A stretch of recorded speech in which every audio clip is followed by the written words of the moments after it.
things that people do when they're trying to look confident is they look arrogant. And people get confused about those two things. And I think arrogance is really just a smokescreen for insecurity. You know, it's a wall that people put up to prevent people from challenging them, and it works. People don't push back on arrogant people very often. But really, why would you need to be arrogant if you're truly confident? So if you believe your story and you are passionate about it, you should be able to be open to critical feedback, right? You should be able to be open to people disagreeing with you or trying to make your idea even better. You don't need to be arrogant. The last is that, and this is a little bit less intuitive, but when people are telling the truth, so when they're present and being authentic, something interesting happens with their body language. It synchronizes with what they're saying. And it synchronizes across the channels. So what your face is doing, what your hands are doing, what your tone of voice is doing, they all come into alignment. They move in concert. And that's because when you're telling the truth, you don't have to choreograph those separate pieces. You just are being yourself. You're there being yourself.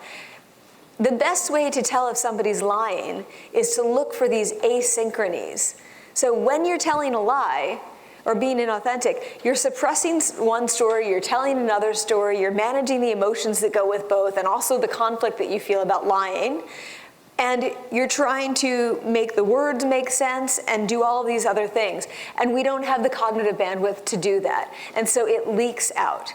And if you need some examples of this, I would recommend watching American politics for the next, watch debates. And it's kind of a guilty pleasure for me.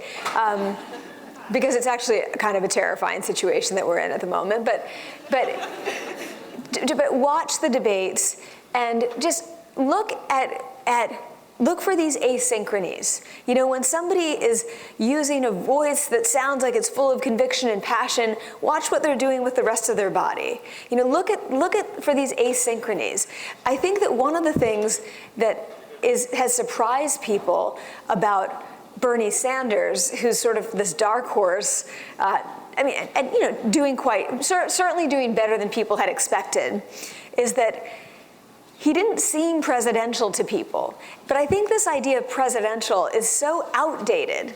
It's like, the idea of oration and, standing a certain way. And people are so bothered that his hair is messy and there's lint on his shoulder. But the thing is, millennials are not bothered by that, because they're responding to the authenticity.